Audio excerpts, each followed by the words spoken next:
sister Emmy and I are on a mission to open our hearts and minds by attending different churches here in Utah. We're talking to the beautiful people that make their church a community. We hope you enjoyed this interview with the amazing Rabbi Sam Spector. If you haven't already listened to episode 7, which is part 1 of this interview, we encourage you to go back and listen to that in addition. Welcome to That's Church.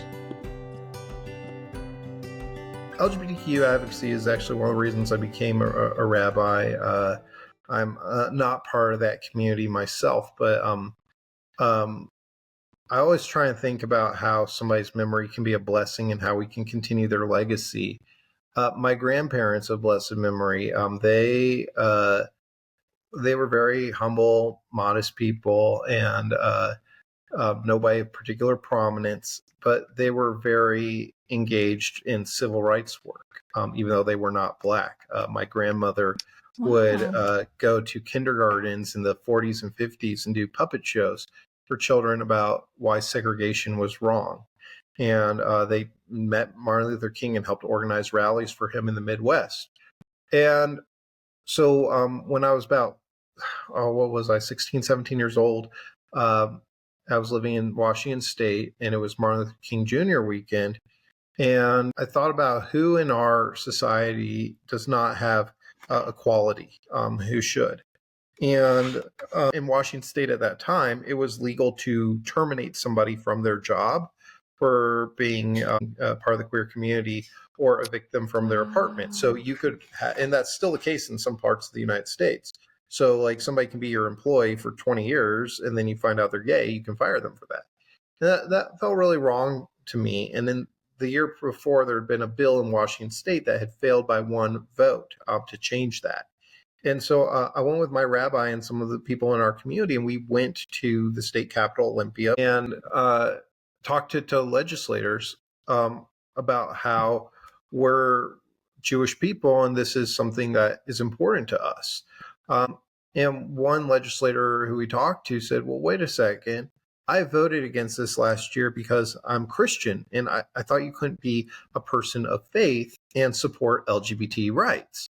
And he said, but it didn't feel good for me to vote against this. And we said, well, we believe the Bible says everyone was made in God's image and likeness. And the most repeated commandment in the Torah is be kind to the stranger in your midst, because you were a stranger in the land of Egypt. And discrimination is something that is not a part of our faith. And he changed his vote, and it passed that year by one vote. And that was my gosh, really exciting. And so since then, especially in coming to Utah, I feel like we've been able to do a lot of really great things. Our synagogue was very instrumental in the hate crimes bill that eventually got passed here in Utah that protects minorities, including those from the LGBTQ community and protected groups from hate crimes. In order to get married in Israel, you have to be married by the ultra-Orthodox rabbinate, but Israel will recognize any weddings done outside of the state of Israel. And so gay couples would have to leave Israel in order to get married and then come back to Israel, and then they'd get the benefits of being married.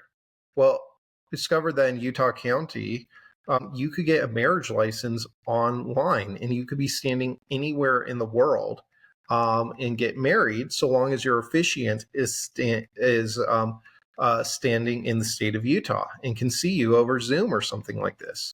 And so we started letting people know about this, and I've now gone to officiate many, many weddings for people who either don't want to be married by the ultra-Orthodox rabbinate or can't be. And the Israeli government tried to make it so that, we will now recognize weddings done everywhere in the world except for the state of Utah. And we sued, and we were part of the plaintiffs. Oh my gosh. And we won the Supreme Court case in Israel about that. And so now same-sex couples in Israel can get married without having to leave their country through us. And finally, another example is we had a non-binary student who didn't want a B'nai mitzvah because they said that the prayer books don't reflect me. We said that's an issue, and we found an LGBTQ synagogue in San Francisco, Temple Shar Zahav, that had created their own prayer book that was LGBTQ inspired. And we ordered 300 copies of that prayer book so that this kid could have their B'nai mitzvah in a way that reflects them. And we are now, our synagogue here in Utah is the largest owner of that prayer book outside of that synagogue in San Francisco, anywhere in the world. And so we're very proud of what we do to be inclusive. And it's something that we're very vocal about, because I think that this is an area where we differ from the church leadership of the Church of Jesus Christ of Latter-day Saints, but we still have a wonderful friendship with them and respect with them. And through that mutual respect, we're able to have deep conversations and difficult conversations. And at the same time, too, we're very vocal because there's a lot of people, I think, in Utah and elsewhere who have a misconception that if they are gay or part of the queer community, that God must hate them. And we are very vocal in our support of the LGBTQ community. And every time I go to BYU, I talk about it. Every time I go to a ward, I talk about it. And every time I talk to a high school, I talk about it, because I think to myself, maybe there's a queer teenager here who needs to hear this, and maybe I've saved that kid's life. Yes, absolutely. It sounds like you've accomplished so much already. And you're young, so I'm excited to see what else you do. Oh my goodness. Yes, that is like, I got misty quite a few times just because I know so many people who your words will help, and they are, a lot of them are LDS, but it still means so much coming from someone in a position of leadership in a church. Like, it's just so important for those people to know, for anyone to know that they're loved and that they have a loving God looking over them. Absolutely. And I had the honor of officiating my brother's wedding to his husband, and it was one of the highlights of my life. So I'm sure you felt the same initiating some of those weddings, or officiating, excuse me. It is like, truly, you can feel the presence of heaven on earth when you do something like that. It was, an absolute pretty joy. special. Getting to officiate weddings is a huge privilege for me. And what I've learned is, if I can help make a moment between two people who deeply love each other and see holiness in one another, a Jewish moment that connects with their heritage and their values, then that's a real privilege. So whether it's a man and a woman, or two men or two women, it's a very special experience. I just so hope our church can catch up to those to those sentiments, because I think a lot of people will appreciate it. The church is making a lot of strides in the right direction. I'd say there's still ways to go. I mean, in the 1970s, up until the late 1970s, to put it nicely, I think the church's view on Black men being priesthood holders, so that was very problematic. And we've had 4,000 years to figure it out. Your church is 200 years old, and so we got a few years on you all, and we're still figuring it out and figuring out modern challenges. And I think that the church is going to continue to grow, and I'm very hopeful that we will one day see some progress on this. But it's wonderful, our relationship in other ways. Thank you so much for saying that. Something I've noticed with these interviews with different leaders of different religions is that they are so respectful about our faith, and it's just so impressive to me. I have a tremendous amount of respect for your faith and a tremendous amount of love for your faith. But, at the end of the day, there's going to be disagreements folks have. There's disagreements the church has with me and my faith, and that's okay. And having a diversity of opinions helps us enrich one another and grow together and build mutual respect. It would be very productive if we all hung out with folks who think the same way we do. Oh my gosh, That's yes, exactly why we're absolutely. doing this podcast. Yes. Because we want to build those bridges and unity. I do think it's important to remember that in our faith, we have a lot of people who disagree with the church's stance on LGBTQ plus issues. And kind of like you were saying, how you have a mix of diversity in your congregation, we have a lot of that happening as well in the LDS church, which I love that you mentioned that diversity is actually something that can strengthen us all. So thank you for saying that. There's a Jewish teaching that asks, how do you define a wise person? And the answer is the one who can learn from every person. And so hopefully people in the church who have concerns about LGBTQ advocacy and such, they're coming from a place of what they think will help sustain their church and the church and be in the best interest of the church and the people who are for LGBTQ advocacy and equal rights. Say, this is what will make our church stronger and reflect the loving nature of our church. And when you can remember that you're coming at two opposite approaches, but for the same goal, then that's when you can find some holiness there.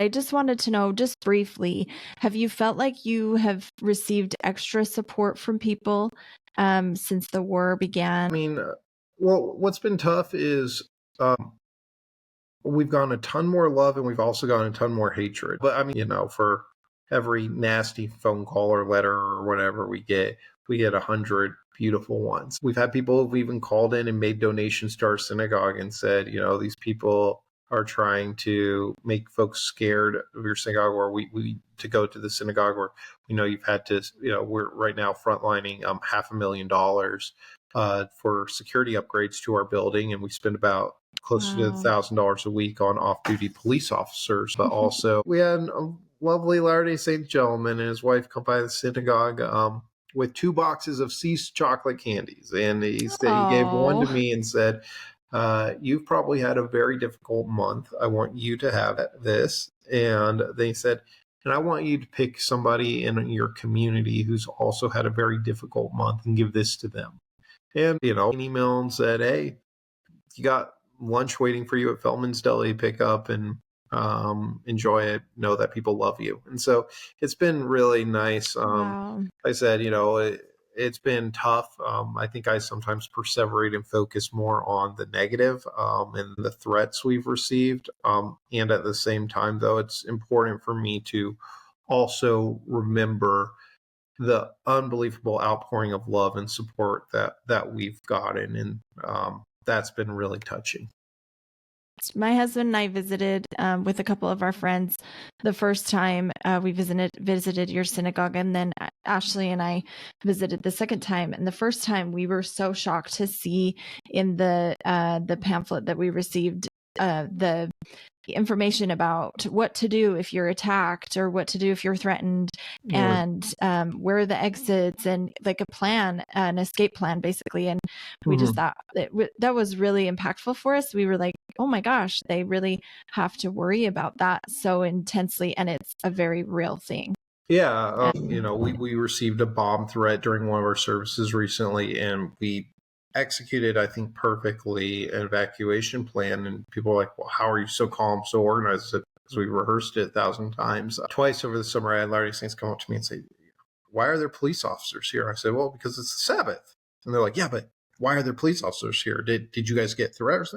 Oh, no, we have them every single time we have a worship service. We have to. That's a reality for being Jewish is in America. It's not just us. It's every synagogue I know has to do that. Mm-hmm. So I'm just curious, did you get to go to Israel, or do you get to go? Are you still, you were planning to go soon? Yeah, I'm leaving on Sunday. I'm going on Sunday. So, yeah. The flight's not canceled. Originally, they're taking you there. My first flight got canceled. El Al, Israel's national carrier, is still flying in and out. So I rebooked Delta to Paris, and then booked a flight from Paris to Tel Aviv. We're now going to be shifting our focus to volunteering, to doing pastoral care for bereaved families, to meeting with the families of hostages, and so on and so forth, and doing daily reports. Wow.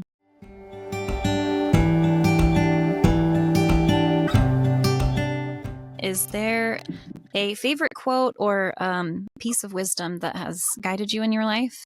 You've already shared so much with us. I mean, probably There's so many. I do think often about that a book called Pirkei Avot, that's a 2,000-year-old book on ethics asks, which is how do you define a wise person? One who can learn from every person. How do you define a rich person? One who's happy with what he has. How do you define an honorable person? One who shows honor to other people. How do you define a strong person? One who's able to overcome their temptations. And, there are times I have to ask myself, am I wise? Am I wealthy? Am I strong? Am I honorable? And sometimes the answer is, I think I'm doing a pretty good job. And other times I go, oh, I need to adjust this a bit. And just remembering that, again, everybody was made in God's image and likeness. The Torah says that God says, remember that you are holy, for I'm holy. And that every person has holiness in them. And we have to try and find that and see that. That's beautiful. I love that. We talked recently with the Krishna leader, the founder of the Krishna temple. And when he was converted to his faith, the thing that converted him from the guru that he was working with was the knowledge that he was created in the image of God. And I think that's so huge for so many people, just to know that we are exactly in his image, and we believe he's our father, and we believe, that we are children of God, and that just, there's something powerful about that. You were talking about the LGBTQ advocacy piece and asking about that. The full quote is male and female in the image of God. God created them, male and female. God created them. And so, from first chapter of the Torah, the Bible, it almost sounds like God uses they them pronouns. So I say, I love that. Maybe God has, so maybe all those folks in the LGBTQ community, they were made queer in God's image as well. Mm-hmm. Yes, amen. That's church. Yep, that's synagogue. Synagogue. I'm so mad at myself because I know synagogue. Every time I mention you to anyone, I'm like, so we went to the synagogue. Don't I don't know why I said church. What? It happens a lot, so I don't mind at all. But this next question, this is my favorite question, because this is kind of the question that I asked a couple of people that led me to wanting to do this podcast. But we're just curious what your relationship is, or your belief in God. You've kind of shared a little bit of what that looks like to you, but maybe not so as much the relationship. Or do you believe you have a relationship with God? Yeah. I always preface this question with the caveat saying my relationship with God is different than it was 5 years ago, and it's different than it will be 5 years from now. That's a constantly evolving relationship. That is a relationship that, just like I think any relationship, your relationship with your kids, your parents, your spouse, has high points and low points, and beautiful moments and difficult moments. You were talking, Emily, about how that individual that you saw outside without the coat. For me, if we just look at biology, there's no reason I should help somebody like that. That humankind is not on the verge of extinction. If anything, we're overpopulated, and that person, especially as a man, is a competitor of mine for resources, housing, job, food, offspring, and biologically it benefits me if he dies. Now, but I don't want that to happen, because I feel a connection to him. I feel empathy for him. I feel something holy within him. And he's not just another person. He's somebody's child. He's somebody's brother. He's a person with a soul and thoughts and feelings, and the ability to be able to see that and to connect to that. That's God for me. And I can't pray to God that somebody gets healed or from a disease and it will magically happen. That's otherwise people will stay alive forever. Or it's like, well, why did God cure that person but not that person?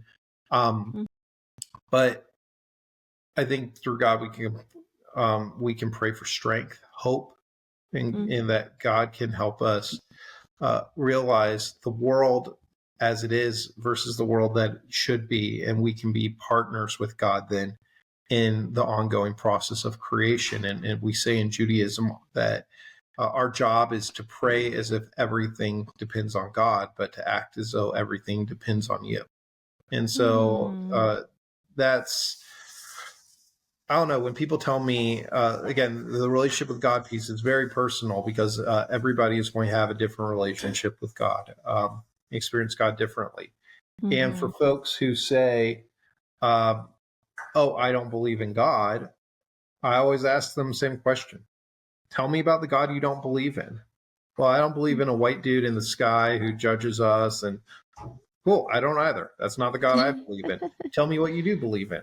Oh, I believe in the interconnectedness of human beings. Well, so do I. I happen to call that God. And so just seeing that we relate to God differently and not prescribing to people what that relationship should be, but rather having them figure that relationship for themselves. That is an amazing answer. Interesting. Well done. Yeah. Well pass. done. I love that. I think of that quote again. I know I already referenced this quote in one of our previous episodes, but the quote from Les Mis, to love another person is to see the face of God. Our next question is, what are your beliefs regarding pre-Earth and post-Earth life? Just a simple, quick question. Nice and easy question, right? Well, so we don't really have a concept of pre-Earth life as Latter-day Saints do and Muslims do. That's not a part of our theology, or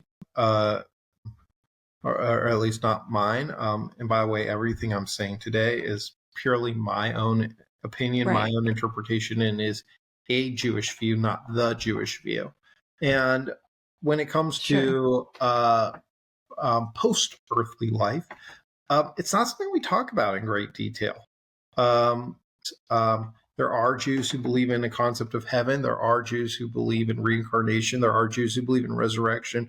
There are Jews that believe you die and that's it. What I'll say is there is nothing within Judaism that says that you have to be Jewish to get any of the benefits of afterlife.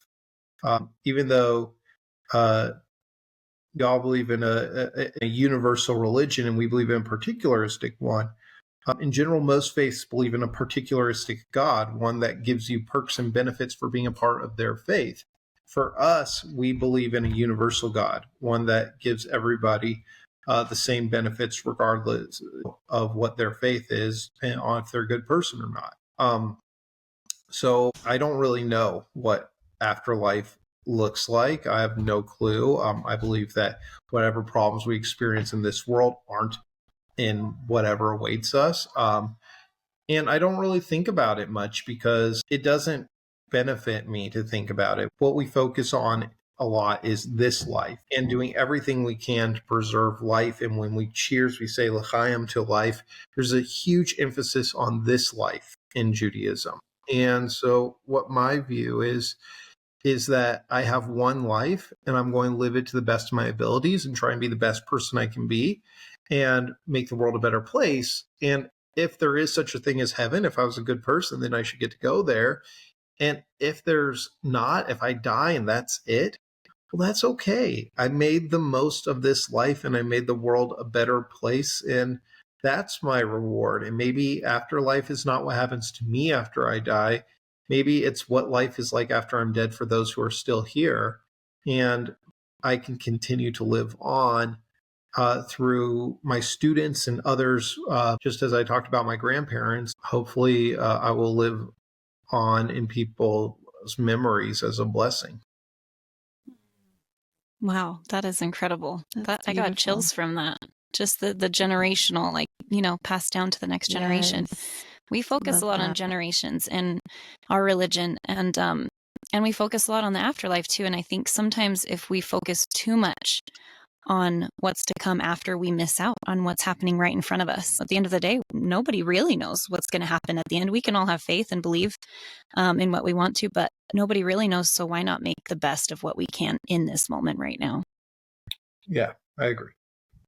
I really relate to that, like trying to make this moment the very best that it can be. Our mom always said, what was it, Ash? Live each day to the fullest. Live each day to the fullest. That's all. No, absolutely. I hope I have a very long life, but if I'm going to a war zone in a few days. If I die and that's it, hopefully, I get to accomplish everything I want to. Did I find holiness in each day and consider each day a blessing and make the most of it?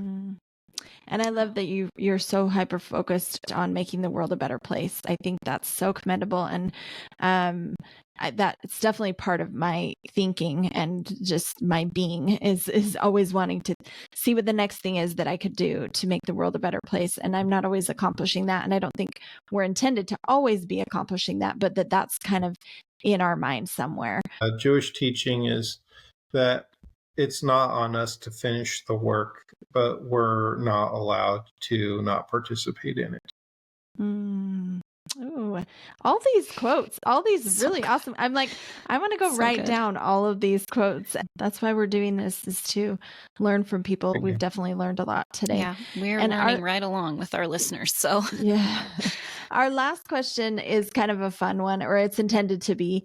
And we're just wondering, what is your that's church moment outside of the walls of your synagogue? And it can be like, in nature, or it can be spending time with your kids, or Okay. I mean, anything that kind of rejuvenates your soul or helps you to find solace. Definitely spending time with my daughters is amazing and wonderful. That brings me so much joy. Same with my dogs. Not to compare my daughters to my dogs, but they both. With both of them, you can have a day where you are feeling like king of the world, and you come home and they will knock you back down to where you need to be. They'll be like, I just threw up on the floor, go clean that up. Or you will have a day where you are feeling really down about yourself, and they come in and greet you and treat you amazingly. There's a Jewish teaching of a guy who walked around with a note in each of his pockets, and one said, the whole world is created for me, and the other said, I am but dust and ashes. And so they balance you out. Also, I tell people my other religion is baseball. I love baseball. Baseball also, everything can change in a single moment. If you are a person of faith, baseball is for you. It will be devastating. It will be exciting. And you've got to have faith on every single pitch. And finally, I'm very privileged. I've been to over 60 countries in the world. I love exploring the world and experiencing other cultures and gaining wisdom from others. Those are the things I do to recharge myself. And even when I'm not traveling, I'm putting together itineraries for places I've never been and might never go, and researching them, and brings me a lot of joy. Where was your favorite place you traveled to? Because I have to know out of all of those places. Yeah, it's tough. Contractually, I'm obligated to say Israel, but if we take Israel out of the equation, I loved Cuba a lot. I loved the country of Laos. Portugal was a wonderful place. I love Turkey and Egypt. I've been so many places, and it's hard to pick a favorite. Albania and Bosnia were surprises to me, and places I loved. And that's been part of the fun, is sometimes the places I was most expecting to love haven't been my favorite places, and other places that were not on my radar or I absolutely fell in love with. I was doing a backpacking trip around the Balkans, and I had to go through Albania to get to the next country I wanted to. And so I stopped for a few days in Albania, being like, well, what's there in Albania? One of the most beautiful, wonderful, incredible historical places I've ever been. Fell in love with it. So yeah, you find holiness in places you don't always expect. And do you travel with your kid, with your family, your wife? Yeah, Or often I do. most- My wife and I have been to over 20 countries together. My daughter Miriam, my 2-year-old, she's been to about 12 countries now. It's fun. It's even though they're babies, it's, you know, you do it differently, but it's still fun, and you create memories. And even if they won't remember them, I'll That's remember amazing. them. Wow. I think traveling is one of the quickest ways to open your mind up to different religions and ways of living in general. I think it's so helpful. I wish everyone had the means to do it, because I think it could help heal the world in so many ways. Oh, absolutely. And even if you aren't, I'm not a wealthy person, but people are like, well, how do you go all these places? I do it on a shoestring budget, and you know, with a backpack, stay in hostels, whatever, or couch surfing. It doesn't have to be luxurious. And by the way, how I ended up in Utah was I did an unexpected trip with my dad here to the national parks, and I was like, wow, these are the nicest people, and this is the most beautiful place. I'd love to live here someday. And then, lo and behold, a position became available, and travel brought me here. So there you go. There you go. We love to travel as well. And people have asked us that same question. And I think it's more that we just make it a priority. You know, we don't have, we're not millionaires either, but that is a priority for us. And I heard recently something about taking kids out of the country, because we haven't done that very much. I've taken my kids to Mexico once, and that's all that we've done out of the country. We do a lot of traveling as a family closer, you know, in the States. But I heard something recently that said that if you take kids at a young age, they're still molded by those experiences. They're molded by the different cultures and the things that you're learning and that they're learning as well. So there's still value in it, even if they don't remember it. But I think it's worth it in the end, for sure. Oh, for sure. And so maybe sometime we should do a That's Church podcast from the Holy Land or something. I'll take the videos there. That would be amazing. That would be awesome. Yes. I actually had a trip booked about 2 weeks before Israel, before this happened, and to Israel in the spring. We were taking my 92-year-old grandmother there, and she's been before, but she really wanted to see the BYU Center. She had never seen that. It's gorgeous. So that's I went there with Elder Cook, and I had a wonderful time. It's funny, if you want the best view in Salt Lake City, go to the Jewish Community Center. Best view, hands down, in the whole city is at the Jewish Community Center. If you want the best view in Jerusalem, go to BYU Jerusalem. So I don't know how the Latter-day Saints got the best view in Jerusalem, and we got the best view in Salt Lake City. We'll just trade. That's so interesting. Well, we're not going anymore because hopefully have a 92-year-old grandmother. Hopefully it'll be better by then. But I hope you do go sometime. It's a special place, and it's the one place where you can use a Bible as your guidebook. So whether you're so Christian, cool. Jewish, Muslim, it's a special place for you. That is very cool. I just wanted to mention also, I talked to some friends. We had a meet and greet after the Restore conference. And I think that's a conference that you spoke at. And we were our podcast was brand new. We just put out our very first episode. And I was talking to some people there, and they said, oh my gosh, you have to interview the rabbi. They were so impressed with you, and they just kind of went on, and they're like, that really would be awesome. You never know. He might say yes. I was like, okay, I guess I have to. If he doesn't, we'll show up at his synagogue. Like multiple times and stare him down. And we did hunt him down. We did. That's what you're not seeing. But it was awesome. And we're so glad that we did, because this has been amazing. I've grown a lot. I've learned a lot. And I know Ashley has as well. And our listeners too. So I'm so glad that we did this. And they were so impressed. I just wanted to mention that you blessed the congregation. They thought that was so cool that it was right at the time the war was beginning. And they were so touched that you gave this beautiful blessing or prayer over us and our congregation for our church. That was just really impressive to them and really impactful for them. So, so know that it did something for sure. You made a difference. My friendships with the church, people, members of the church, have been truly one of the greatest privileges and blessings of my life. So I think that the church and its members have done more for me and my community than I could ever do in return. And so to be able to at least share 5 minutes of words and have some impact, that's special. Thank you. Thank you so much for joining us. We feel completely honored. Can you just really quickly leave us your information on where people can come and visit you and maybe some upcoming events? So everybody is welcome for our services on Friday nights at 6:30 and Saturday mornings at 9:30. Just so you know, we don't use phones and stuff during the service, just so I can prevent some angry old Jewish person from yelling at you. But everybody is welcome.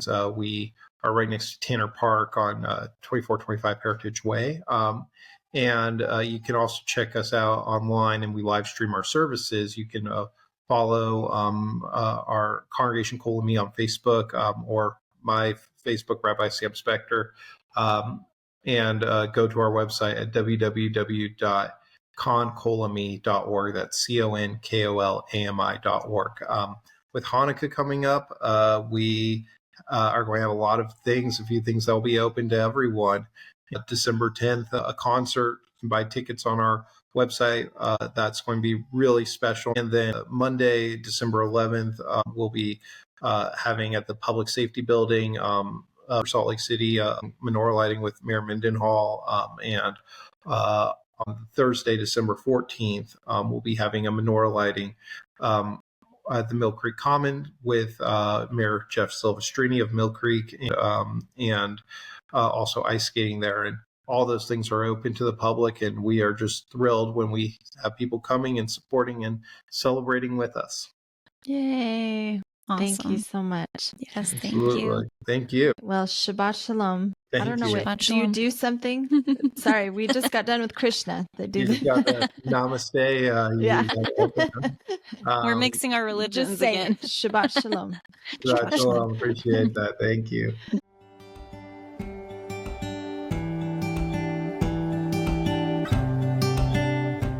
Thanks for joining us on That's Church. Be sure to follow us on Instagram at That's Church Podcast for more updates, insights, and a glimpse into the diverse spiritual tapestry of Utah. Let's keep the conversation going, because we believe that gaining knowledge of other religions does not diminish our own faith, but can instead enrich our spirituality.